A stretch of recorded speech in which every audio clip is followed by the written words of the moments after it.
खुलुमबाय बयखौबो आङो बे समाव मोनसे सुंद' आपडेट लानानै फैलायबाय रायजोफोर मानगोनां दिपेन बर' आरो मन्त्रि इउजि ब्रह्म बिथांमोना खौरांगिरिनि सिगाङाव बड'लेण्ड महोत्सबनि सोमोन्दै मा बाथ्रा फोरमायदों नोंथांमोना बिथांमोननि सुंद' बिबुंथि होनाय भिडिअ क्लिप्सखौ जोबजासिम नायनानै लादो। बेनि उनाव जोंहा मोनाबिलि 6:30 गुबै हाबाफारिया जागोन।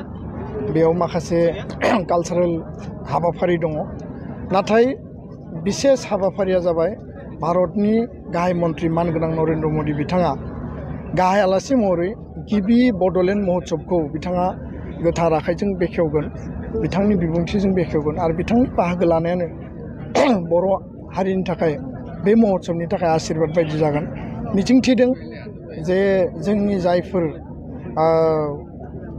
मावनो गोनां बिथिंफोर दङ, हारिमुखौ लानानै, थुनलाइखौ लानानै आरो जोंनि माने राव गासै बिथिङाव सोलोंथाइ जोङो हादरनि आरो पृथिबिनि सुबुंनो मोनसे नेशनेल एटेनसन होनानै बड'लेण्ड महोत्सबनि गेजेरजों बर' हारि गायसननायनि आगानसे स्टेप जागोन।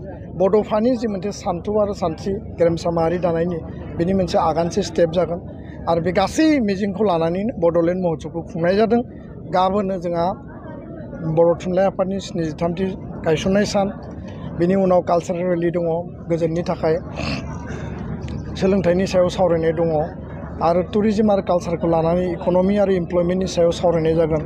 कालचारेल इभिनिं दङ। गासै हाबाफारिखौ जोङो मोजाङैनो जाफुंसार होनायनि थाखाय गासैबो दिगनि प्रयास बा गासैबो दिगनि नाजानायखौ जोङो लांगासिनो। बेनि थाखाय दिल्लीनि इन्दिरा गान्धी इन्ड'र स्टेडियामाव दिनै खुंजादों आरो जोबोद बाख्नायथाव हाबाफारि बेयो। मानो होनबा एफा गिदिर हाबाफारि बड'लेण्ड महोत्सबनि मुङाव आगोलाव लायाखैमोन, गोदो जादोंमोन फिसा फिसौ मेला बा उत्सब, खिन्थु बे बुहुद फिसा फिसा, गभर्नमेन्टनि खुनु सापर्ट गैयामोन। दा बड'लेण्ड टेरिटरियेल काउन्सिलनि मददजों बेयो जाफुंनो हमदों आरो नरेन्द्र मदि भारतनि प्रधान मन्त्रि बिथांखौ जों साबायखर होनांगोन जे जोंनि बेबायदि प्रग्रामाव बिथाङा फैनो राजि जादों आरो आसामनि मुख्यमन्त्रि डक्टर हिमन्त बिश्व शर्मा बिथाङाबो जेरै हायो मदद होनानै बेखौ जाफुंसार खालामदों। थ' बेनि ओंथिया बेनो जे बड'लेण्डनि सोमोन्दै जों मिथिहोनांगौ। जोंहा बाहाय गुबुन गुबुन हारिनि हारिमु थायो, परम्परा दङ। दा बड' हारिमुवाबो बेसेबां रिच आरो बेसेबां रिच परम्परा जोंनाव दङ, बेबो दिनैहाय मिथिहोनांगौनि बाथ्रा। लोगोसेयैनो बड'लेण्ड ओनसोलाव दे सान्थि फैबाय आरो बे ओनसोलनि मानसिफ्रा दा मा सानो, बेनि इयुथ्सफ्रा दा मोनसे फिउचारिस्टिक सिन्थाजों आवगायगासिनो दं।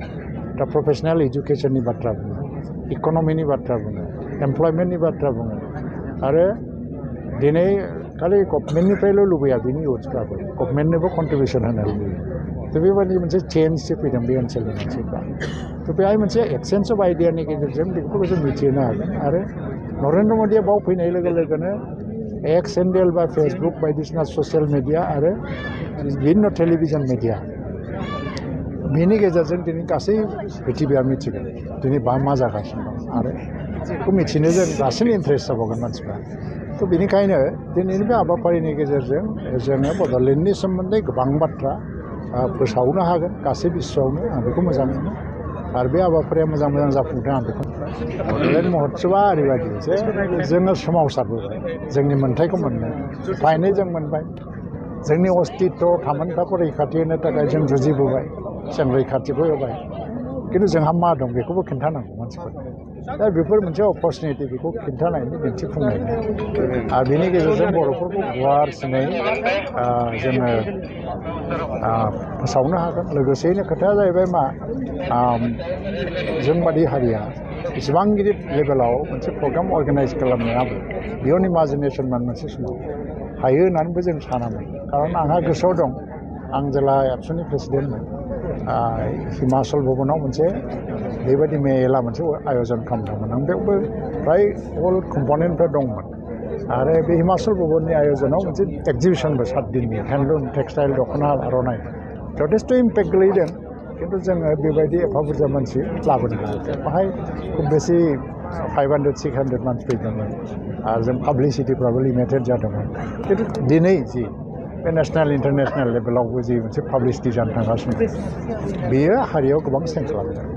बड'लेण्ड महोत्सबनि गेजेरजों बर' आइ आफा रायजो राजाफ्रा जथेस्थ' थुलुंगा मोनगोन, खारन बेवहाय भारतनि गाहाय मन्त्रि नरेन्द्र मदि बिथाङा फैगोन आरो बर'फोरनि राव हारिमु थुनलाइ जौगानायनि फारसे भारत सरकार आसाम सरकारा माबायदि खामानि मावगोन बेनि सायाव मोनसे जों फोरमायथि मोनगोन दा जोंनि बिटिसिआव प्रमद बर' बिथांनि दैदेननाय आसामाव डक्टर हिमन्त बिश्व शर्मा बिथांनि दैदेननाय भारताव जितु नरेन्द्र मदि बिथांनि दैदेननायजों मोनथाम सरकारा दिनै खामानि मावगासिनो दङ दा बेबायदि बुब्लियावहाय जोंनि बड'लेण्डआव थानाय आइ आफा रायजो राजाफ्रा जौगानाय आरो गोजोनखौ लानानै जों दिनै खामानि मावगासिनो दं गोदो आन्दलननि थाखाय जों दिल्लीयाव फैदोंमोन नाथाय दा आन्दलना गैला दा जों जौगानाय सान्थिखौ लानानै खामानि मावगासिनो दङ दिनै जों बड'लेण्ड महोत्सबखौ खुंदों जोंनि सान्थि जौगानाय आरो जोंनि खौसेथिखौ लानानै बेवहाय जोंनि भारतनि गेदेमा बिथांमोना बाहागो लागोन जोंनि बर'नि गेदेमा बिथांमोनाबो बाहागो लागोन मोजां मोनसे सावरायलायनाय जागोन जोंनि राव हारिमु थुनलाइ जौगानायनि फारसे थ' गतिके बे हाबाफारिया जोंनि बर'फोरनि थाखाय मोनसे जारिमिनारि जाथाय आरो बेजों जों जथेस्थ' लाब जागोन